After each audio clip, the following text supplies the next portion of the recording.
The eyes of the nation are on Pennsylvania tonight. 4 states, Nevada, Georgia, North Carolina, Pennsylvania, too close to call, and it could all come down to us. The story coming up next. Plus, record coronavirus cases in Erie have caused Erie school officials to move classes online next week. We're breaking down what you need to know. With election coverage you can count on, this is Erie News Now.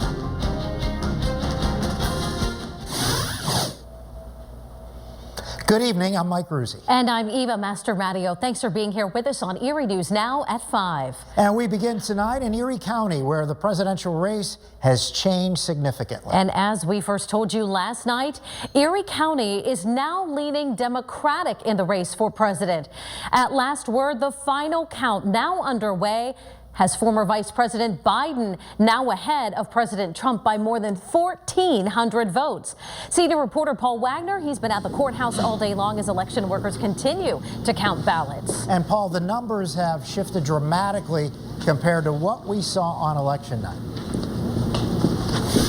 Yeah, there's no question about that, Mike and Eva. President Trump had a 24,000 vote lead when the polls closed Tuesday night. The mail-in voting has been heavily Democratic. Today, the final vote is focused on about 2,500 provisional, overseas, and military ballots. Now, crews working on the 300 military ballots say the work can be quite challenging.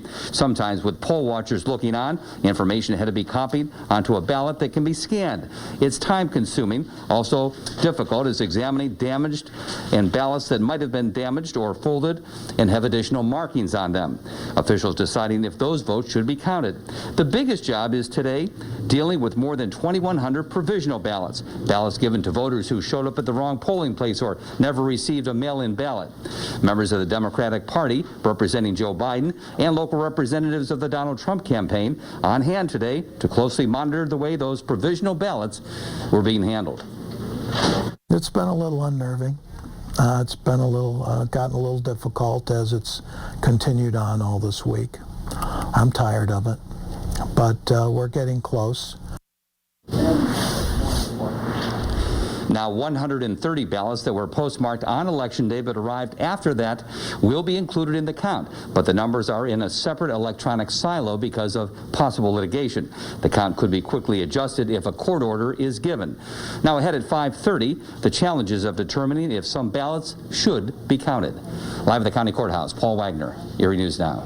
All right, thanks, Paul. And the counting of mail-in ballots has concluded in Crawford County, but more work must be done. Yeah, there are more than 1,000 other ballots that must be examined before they can be certified. Our John Last has been monitoring the count there. He's joining us live from the Crawford County Courthouse. John, what is left to be done? Well, let me tell you, Mike and Eva, we still have provisional ballots, emergency ballots, military and overseas ballots, and ballots that have been rejected by the counting scanner. But let's talk provisional ballots. There's 766 of those. They were filled out by voters whose eligibility is in question for a number of reasons. Those must be examined on an individual basis to determine whether they be counted or thrown out. Then there's the 200 ballots that the automatic scanner rejected. Perhaps a check mark was made instead of filling in the entire oval. Now, as long as the election board can determine the intent of that voter, then that ballot will be counted. Now, those votes really don't matter when it comes to who won the county. It's Trump by a mile. But it does matter in the close statewide count. But the election board will not even think about that as they continue to examine those ballots. We take very seriously the fact that every vote is important and will be counted if properly done. We don't concern ourselves on what is happening in other counties and statewide, frankly, because our focus is to make sure that we properly handle every vote that comes across our desk. We let the other stuff sort itself out. So that's how we stand and different as we can.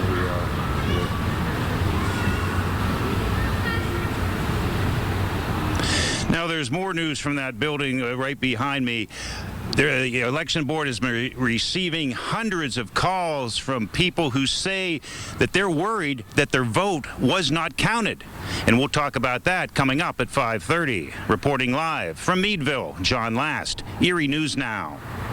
All right, John, the eyes of the nation are on Pennsylvania as the state's votes continue to be just too close to call. Yeah, for another night, the presidential election hinging on Pennsylvania. Capitol reporter Cody Carlson joining us live from Harrisburg. So where does it stand right now across the state on ballots? Well, Mike, Eva, as of earlier this afternoon, a little more than 100,000 mail-in ballots remain uncounted in Pennsylvania, and we know at least 36,000 of those are in Allegheny County, and those are now in the process of being counted. The remaining uncounted ballots are still mostly in the Philadelphia region, and that's why the state of Pennsylvania has not been called yet, meaning that's why the race for the White House has not been called yet. But with the majority of mail-in ballots coming from Democratic voters, it's growing increasingly likely that Biden will win Pennsylvania. The state's 20 electoral votes would put the former vice president over the 270 mark needed to win the presidency.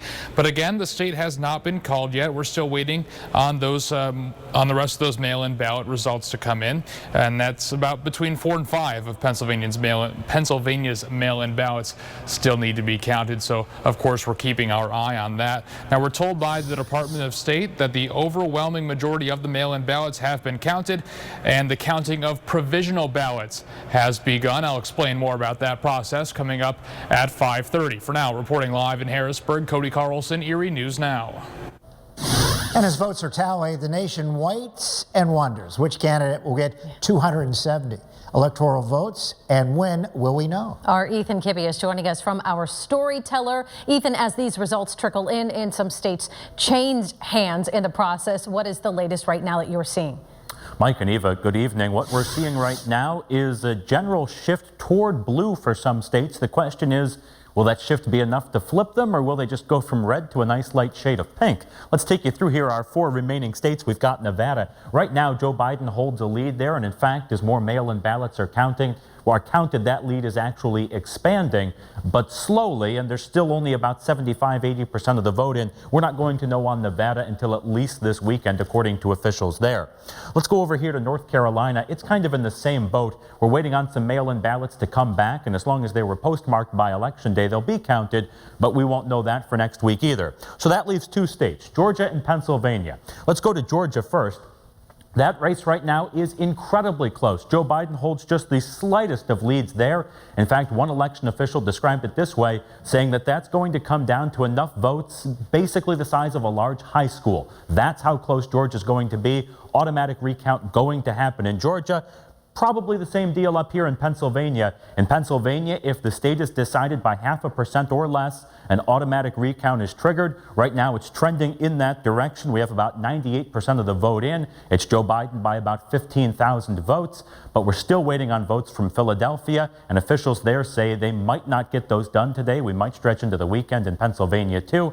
So, Mike, Eva, it's Groundhog Day all over again. We wait, more numbers, and we keep waiting. Ethan Kibbe, Erie News Now.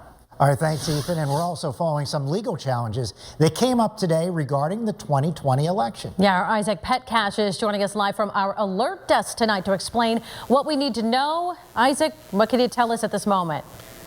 Mike and Eva, we can certainly say a lot, but we're going to defer to Jeff Bloodworth from Gannett University for this one. Jeff, some lawsuits in Pennsylvania, the GOP right now wanting to separate the mail-in ballots from the absentee ballots. Give us an idea of what we need to know when it comes to lawsuits in Pennsylvania. This has already been litigated through the courts. I mean, the courts in advance have already ruled that, that these were legitimate ballots. I've seen no indication of any legal expert that's out there that has any sort of inkling that this has a significant chance of being accepted by the courts and these ballots being disqualified. So unlikely that anything would come of this? It seems highly unlikely. Okay, so again, we're continuing to follow that. We also want to update you on a race that we just heard from moments ago. We can tell you right now that according to the AP, Ryan Bizzarro, the incumbent Democrat, has won re-election in the State House District 3 over Greg Hayes. So again, results coming in as we go. Jeff has been gracious enough to join us. We'll have a live stream continuing on ENN Plus after our shows tonight. For now, though, at the Alert Desk, Isaac Petcash, Erie News Now. And we want to update you on the latest with the COVID-19 coronavirus. Erie County reporting a record 59 new cases of the virus today. Positive cases. The county also reporting an additional COVID-related death. And county officials tell us there are now 366 active cases in Erie County. The state reporting 19 new cases in Crawford, 1 in Warren. And for the second day in a row, Pennsylvania reporting a record number of cases this Friday with more than 3,300 new ones. Pennsylvania also reporting, sadly, 38 additional COVID-related deaths. And new tonight, Erie Public Schools have decided to completely transition over to remote learning. Yeah, the decision going into effect on Monday. It will impact more than 12,000 students and their families. Our Haley Potter joins us live from our newsroom with more on that. Haley, what more do we know right now about this transition starting Monday? Mike and Eva, this comes just 2 days after the county announced significant community spread right here in Erie County. And right now, what we know is that the students will be transitioning to 100% remote learning starting on Monday. This will last a week, and it'll go until a week from today, which is November 13th. And the Erie Public Schools conversed with the Department of Health here in Erie County to come to this decision. And Mike and Eva, this includes special education students in self-contained classrooms and career and technical education students that have been attending school 100% in person already. So again, this 100% remote learning will begin on Monday, and I'll bring you all the details as they come in. Reporting live from the newsroom, Haley Potter, Erie News Now. A big impact, Haley. Thanks. Still to come tonight, the playoffs shift to the state level for one local football team, and ahead at 5:30. Erie Sports Now, John Leidig bringing us a preview. And the Trump campaign says it's still waiting for final results in several key states. We're live at the White House after Joe's full forecast. Now, this is First Warning Weather with Joe Curtis. Welcome back, everyone. We are looking nice and quiet. Beautiful weather ahead for tonight. Our weather impact is a 0. Mostly clear temperatures once again. Mostly clear skies once again, rather. Temperatures will be rather cool, and it'll also be a little breezy. Overall, pretty light winds, but the winds will still be about 5 to 10 miles per hour. A slight breeze for you tonight. It's looking nice and quiet and beautiful out there in Warren County along the Allegheny River. You can see mostly clear sky ahead on our Northern Pennsylvania Regional College camera. Temperatures are into the 60s, 66 degrees in Erie, 60 in Harbor Creek, 60 in Waterford, 64 right now. And at Meadville, not quite as warm along the lakeshore as yesterday. Right now, we're 58 degrees out there in Warren as well. Doppler Max is all quiet. We're, again, not looking at any rain tonight. And as we look ahead towards the rest of the night, you can expect temperatures to dip into the 50s here in Erie County, 56 degrees by midnight, 54 by 4 o'clock tomorrow morning, and nice and sunny for your Saturday morning, 52 degrees by 8 o'clock. We'll time out your weather on First Warning Weather Futurecast. You can see nice clear skies tonight. Once again, waking up with sunshine. And as we head towards the afternoon, mostly sunny skies across the region. So really should be a fantastic weekend. We're keeping the weather impact at a 0 for you. Temperatures in the 70s both days, 70 degrees tomorrow, 72 on Sunday. Should be perfect for yard work as those leaves are still kind of falling across the region. As we take a look at that 7-day outlook, again, we've got a great weekend planned for you. By Monday, we've got temperatures into the middle 70s, 74 degrees, a little bit warmer by your Monday, more sunshine once again. On Tuesday, nice and sunny as well, but the winds start to pick up. And our Veterans Day on Wednesday, that's when we do see our next chance of showers before temperatures dip back down into the 50s by the end of the week. Joe, hard to think about winter when we had such a nice day today, but right now we want to bring you a live look at Perry Square, where our second annual community coat drive is underway ahead of the winter season. And if you want a coat, blanket, or scarf to spare, you can donate them. And if you need a coat, you can take one, no questions asked. The drive continues all this weekend in Perry Square.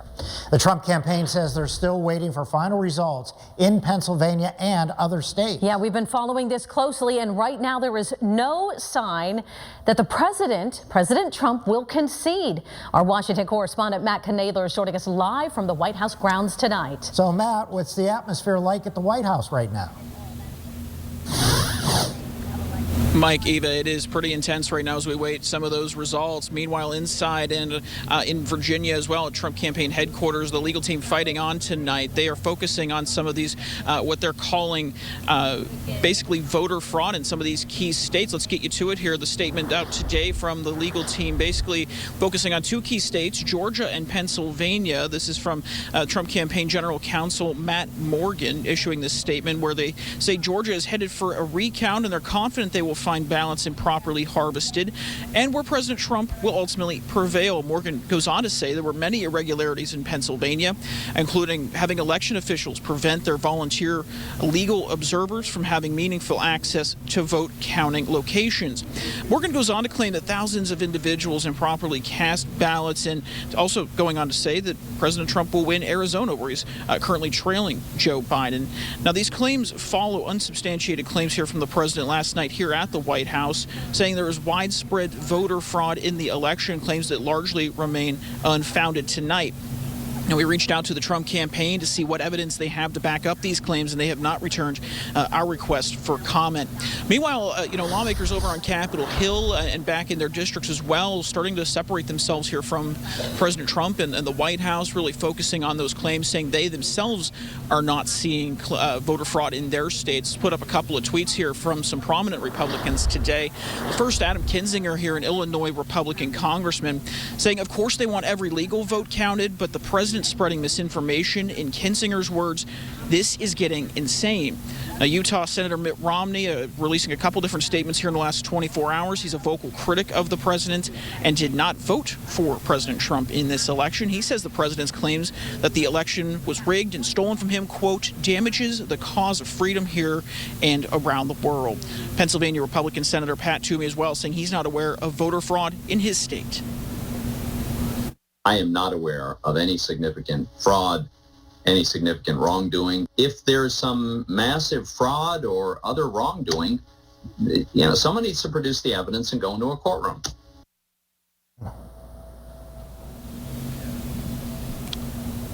Now, we're expecting to hear from former Vice President Joe Biden tonight in Delaware, a primetime address expected. Reached out to the campaign today just to get a little insight on what we're expecting to hear. Nothing really released yet as of now. But, guys, again, that primetime address expected tonight from Joe Biden.